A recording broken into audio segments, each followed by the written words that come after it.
Hello, everybody, and thank you for tuning into the Liberty Report. With me today is Daniel McAdams, our co-host. Daniel, good to see you. How are you this morning, Dr. Paul? I am doing fine, except for our rain that we're having today. Never ending. But, of course, we someday are going to get a really, really fancy studio, and we won't have to worry about the rain. But our tin roof sometimes hurt. But I hope our message is more important than the tin roof. That's right. So we'll proceed with that. But there was a report from the last night, Sunday night, late at night, Wall Street Journal, Rupert Murdoch's magazine, claiming that we have great concern about a gas attack. We know there's going to be a gas attack, and we have to retaliate and be prepared because, in essence, and we mentioned this last week with Haley, Nikki Haley. Oh, we know who's going to do it. Yeah. They're already set the whole thing up in saying that Assad's going to do it. Assad's going to gas his own people. He did it twice already, so who knows the third time? But I keep thinking that this seems to be so absurd from our point of view when you look at what's available to us as far as facts go.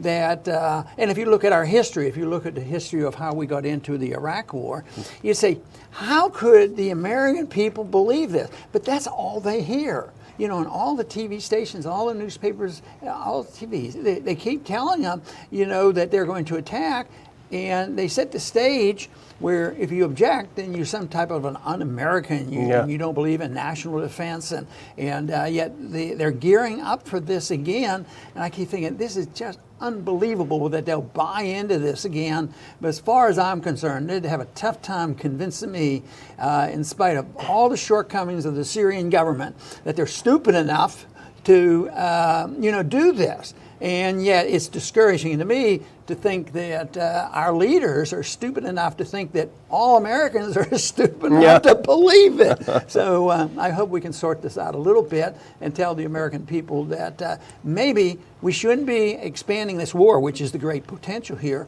in Syria. And besides, you're an expert on this, so you're going to tell me where does the administration get the authority to be on the verge of a major escalation? Because what we're talking about, if they come up and there is gas and they don't check out who did what, and we start bombing Russia and Iranian forces, this is a big deal. So, but I don't know whether they care about whether they have the authority or not. I think they're, all presidential administrations, since World War II have assumed that they have the authority and the moral responsibility to protect the American people against these individuals who want to bomb us and kill us and invade us.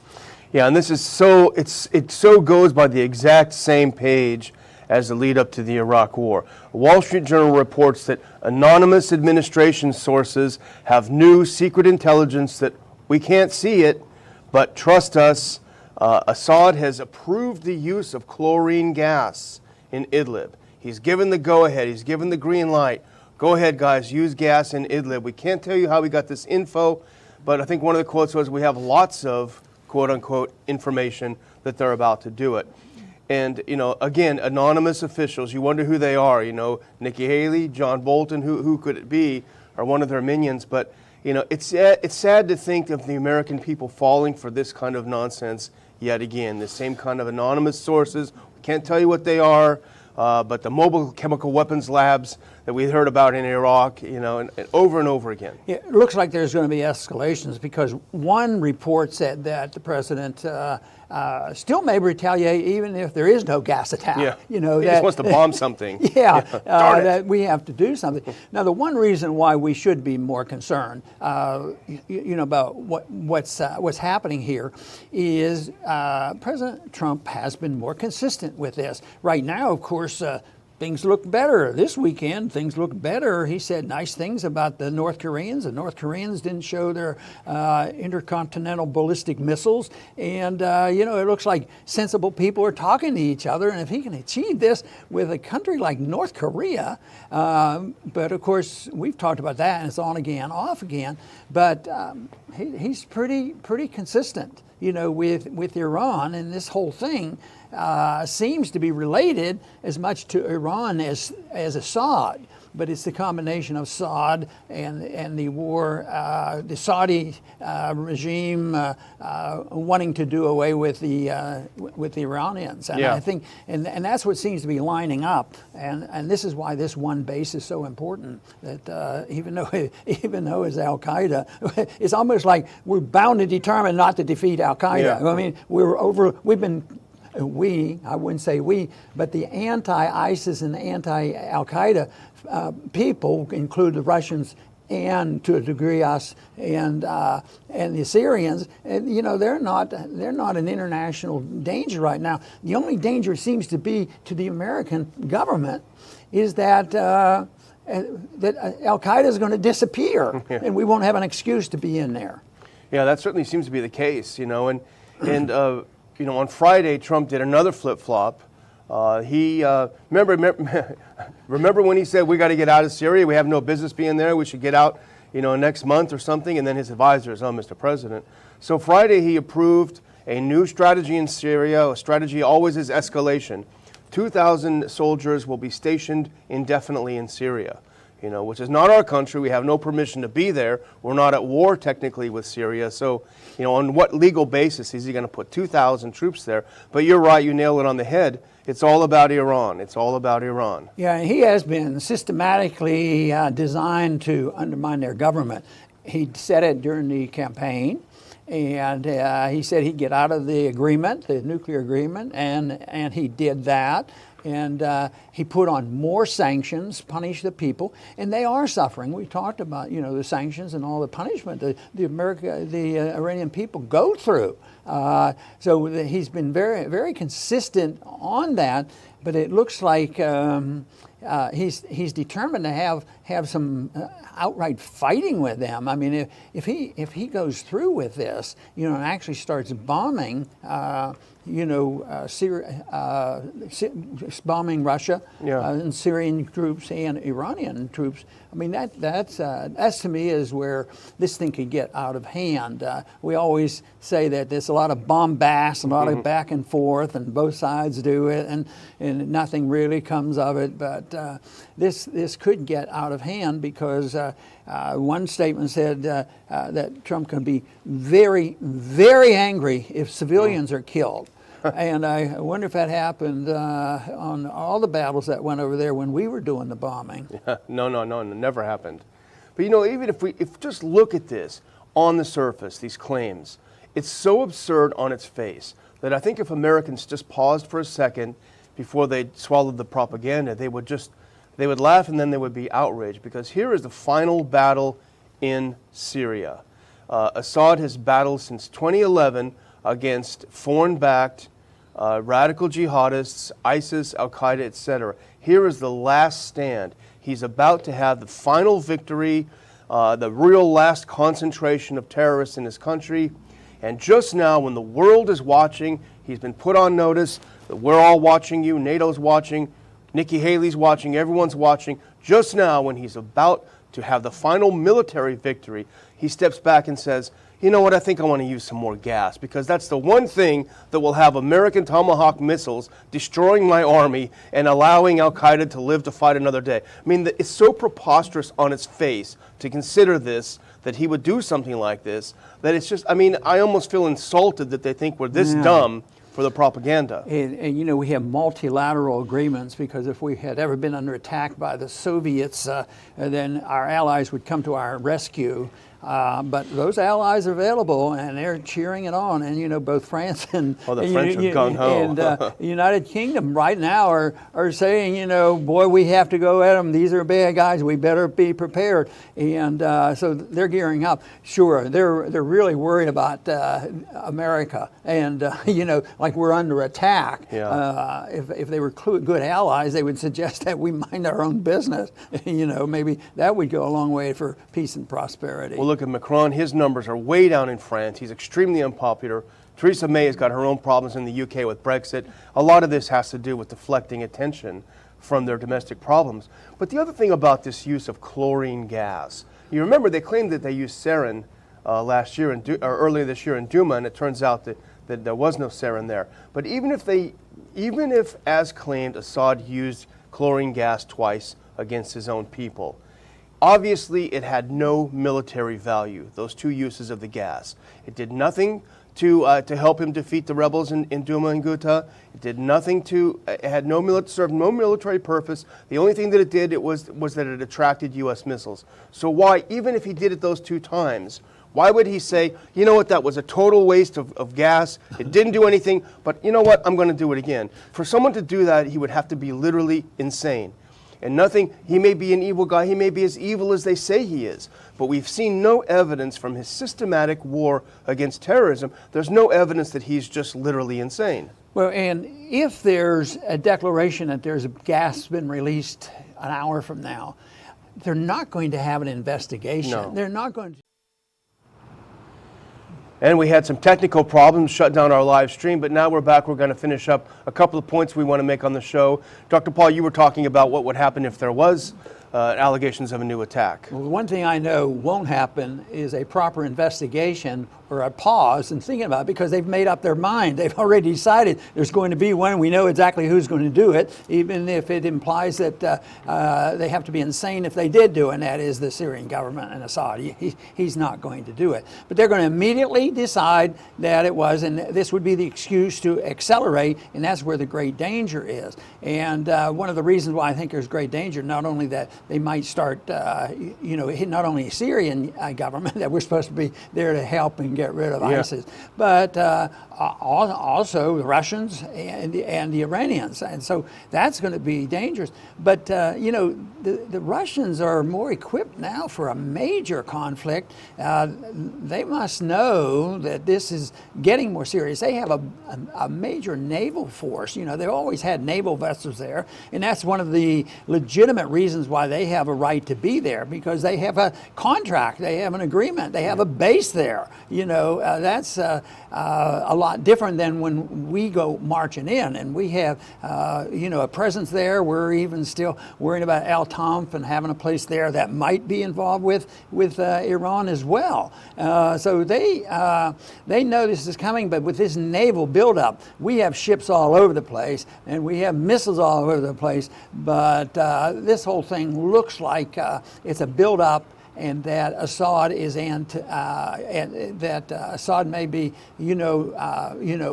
anticipating this, and the Russians are anticipating that maybe Trump is about ready to do a lot more than has happened so far.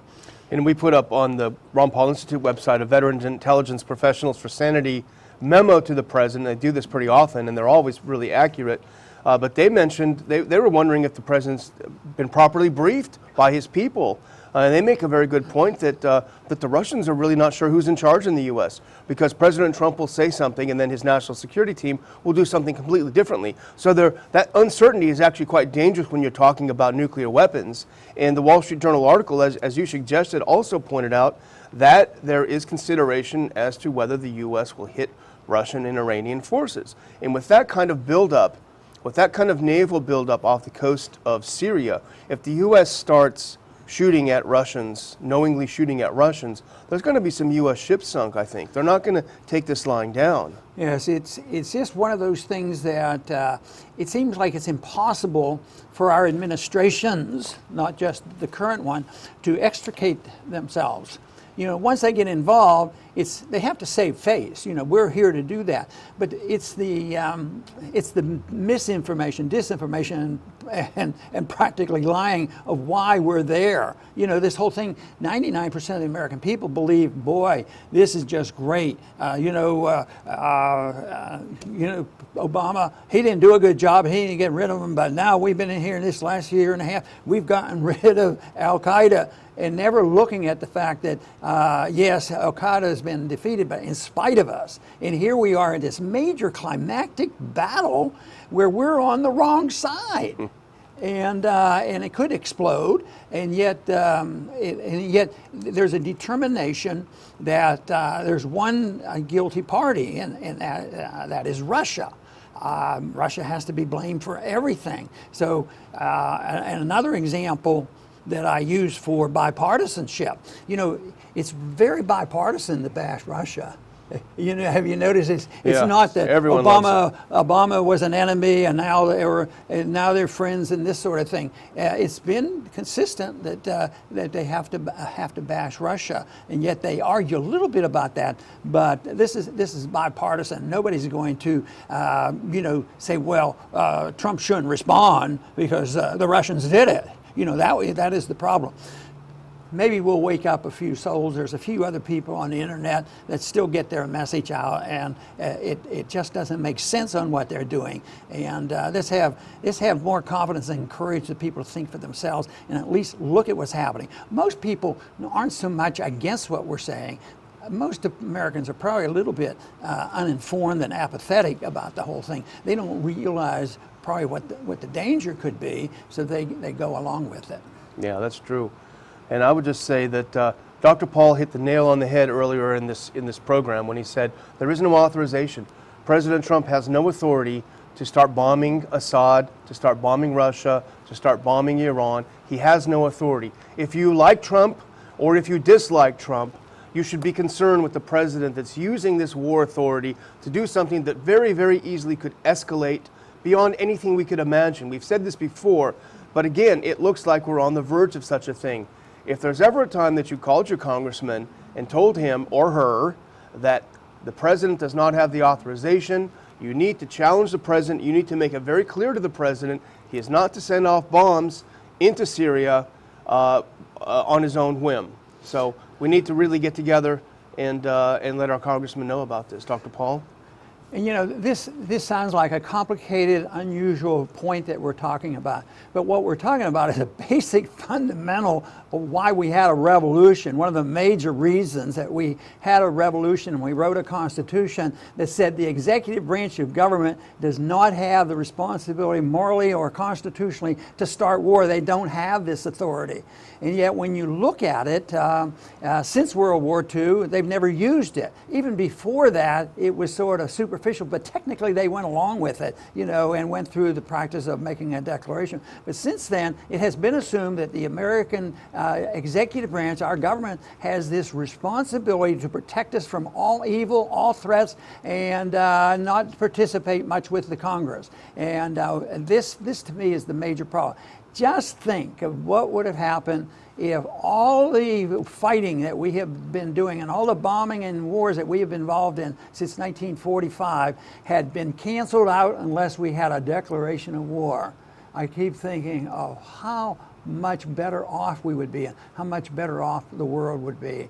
And that's not complicated. First off, is just obeying the Constitution, have people who take seriously their oath of office. And this would be a major step in the right directions. The founders tried to protect us from this kind of constant war, and yet we have not done a very good job following up with this. So maybe this is a good opportunity to make this point and warn the American people that we shouldn't allow the executive branch or any part of our government to go along with this. Unfortunately, even when it gets to the courts have been not sympathetic with this viewpoint. They defer to the executive branch. And the worst group is the Congress, the worst branch of government. They have deferred for so often to the executive branch. And when the executive branch goes and gets us involved in all these wars, the Congress won't say boo, but they'll provide all the money. That would be the resort they would have. Just deny them the fun if they disagree, but they don't even do that. But guess what? All the branches of government are responsive to the American people. And the political viewpoint of the American people is very important, although they're very slow and they're very apathetic, and it took a long time for the American people to wake up and say that the Vietnam War has gone on too long, and the Mideast War has been going on a long time, and if you look at all that we've been there for 18 years, it's way too long. It's time for the American people to say that we shouldn't be involved, and on principle, constitutional principle, moral principle, practical reasons, we need to quit this foreign policy of interventionism. I believe this is the way to move in the direction of peace and prosperity. I want to thank everybody for tuning in today to the Liberty Report. Please come back soon.